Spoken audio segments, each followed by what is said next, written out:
Assalamualaikum warahmatullahi wabarakatuh. Halo adik-adik, gimana nih kabarnya hari ini? Semoga selalu sehat ya dan senantiasa dalam lindungan Yang Maha Kuasa. Amin. Dalam beberapa menit ke depan bersama dengan Kak Hana yang akan nemenin adik-adik belajar fisika. Pastikan nih adik-adik sudah siap untuk belajar hari ini ya. Karena pada hari ini kita akan belajar materi besaran dan pengukuran kelas 10 semester 1. Kira-kira adik-adik sudah tahu belum apa itu besaran? Kalau mau tahu, yuk tonton terus videonya sampai akhir. Jika adik-adik diminta ibu pergi ke warung untuk membeli telur, adik-adik pasti ditanya, "Mau beli berapa telur, Dek?" Terus adik-adik bakalan jawab, "Saya butuh 1 kilo aja, Bu." Besaran dalam fisika diartikan sebagai sesuatu yang dapat diukur dan dinyatakan dengan angka. Misalkan saja tinggi badan. Ketika adik-adik mengukur tinggi badan adik-adik, adik-adik bakalan mendapati tinggi badan adik-adik misal 165 cm. Besaran yang paling dahulu ditetapkan dalam satuan internasional adalah besaran-besaran dasar yang disebut sebagai besaran pokok. Totalnya ada 7. Ada panjang yang satuannya meter, massa yang satuannya kilogram, waktu yang satuannya sekon, kuat arus listrik yang satuannya ampere, suhu yang satuannya Kelvin, ada jumlah zat yang satuannya mol, dan intensitas cahaya yang satuannya kandela. Sebenarnya ada besaran-besaran yang biasa adik-adik ukur dalam kehidupan sehari-hari. Misalkan saja volume air dalam kelas atau luas kamar. Nah, besaran-besaran selain dari 7 besaran pokok tadi disebut sebagai besaran turunan. Karena besaran ini didapat dari beberapa satuan besaran pokok yang digabungkan. Contohnya saja luas.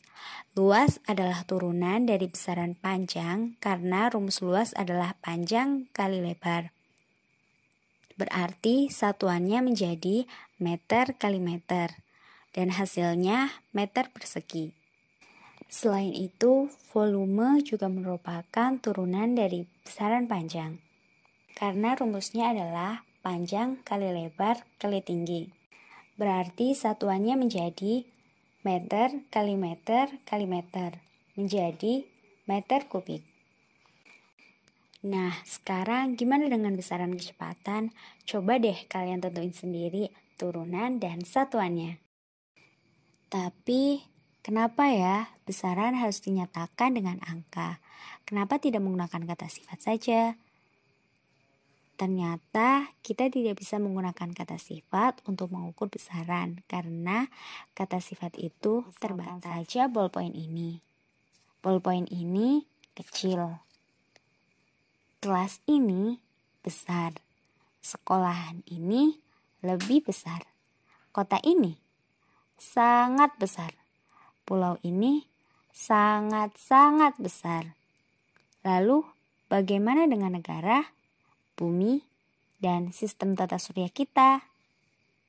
Jadi, ketika adik-adik ingin menyatakan benda-benda tadi dengan angka, maka tidak akan ada masalah sama sekali.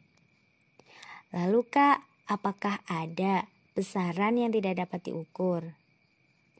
Mungkin contohnya seperti seberapa sayangnya kita kepada kedua orang tua, atau seberapa bahagianya kita ketika diberi kado ulang tahun. Itu semua tidak bisa disebut dengan besaran. Kenapa?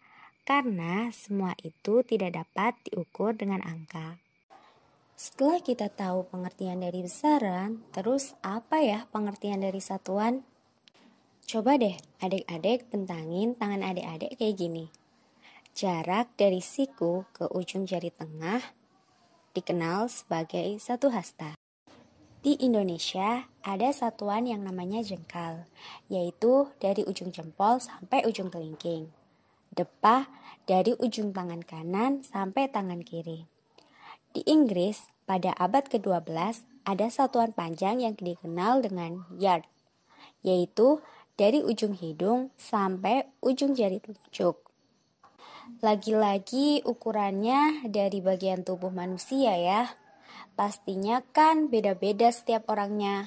Seiring dengan berkembangnya peradaban dan budaya manusia, muncullah hubungan antar negara untuk saling bertukar informasi, teknologi, data, jasa, dan perdagangan. Kita jadi butuh banget keseragaman dalam satuan yang gak bisa ditawar-tawar lagi. Akhirnya muncul gagasan untuk membuat satu jenis satuan untuk ilmu pengetahuan dan teknologi yang sekarang kita kenal sebagai Satuan Internasional atau SI, yang diambil dari sistem satuan di Prancis setelah Revolusi Prancis 1789. Satuan adalah suatu ukuran baku dari besaran yang digunakan untuk mengukur. Satuan ada dua jenis. Yang pertama, satuan baku. Satuan yang telah disepakati dan diakui secara internasional, atau sering kita sebut sebagai Satuan Internasional atau SI. Contohnya meter, kilogram, second, dan satuan-satuan lainnya yang terdapat dalam 7 besaran pokok. Yang kedua, satuan tidak baku. Satuan yang tidak diakui secara internasional. Biasanya hanya digunakan oleh beberapa negara, masyarakat, atau daerah tertentu, seperti jengkal, hasta, depah, yard, dan yang lainnya dari besaran turunan. Besaran fisika juga dapat dinyatakan dengan dimensi, dilambangkan oleh huruf-huruf tertentu di dalam sebuah kurung persegi seperti ini. Lalu dimensi itu gunanya buat apa sih Kak? Di fisika ada dua manfaat dari penggunaan dimensi. Yang pertama, adik-adik dapat menggunakan dimensi untuk membuktikan dua besaran fisika itu setara atau tidak. Misalkan nih, antara usaha dengan energi kinetik. Keduanya sama-sama mempunyai satuan joule, berarti besaran ini setara. Yang kedua, adik-adik dapat menggunakan dimensi untuk menentukan satuan dari besaran turunan. Untuk besaran turunan, adik-adik tinggal turunin aja dari besaran pokok, lalu diganti pada dimensi. Misalkan, luas. Luas rumusnya adalah panjang kali lebar. Dimensi untuk panjang adalah L, dan dimensi untuk lebar adalah L. Maka hasilnya menjadi L kuadrat. Kemudian bagaimana dengan kecepatan? Kecepatan persamaannya adalah jarak dibagi waktu. Dimensi untuk jarak adalah L, sedangkan dimensi untuk waktu adalah T.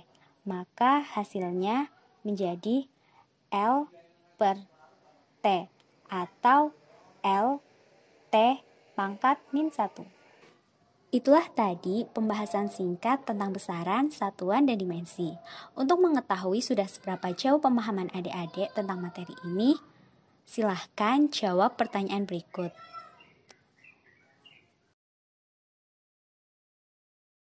Oke, sampai sini ya video kali ini. Wassalamualaikum warahmatullahi wabarakatuh.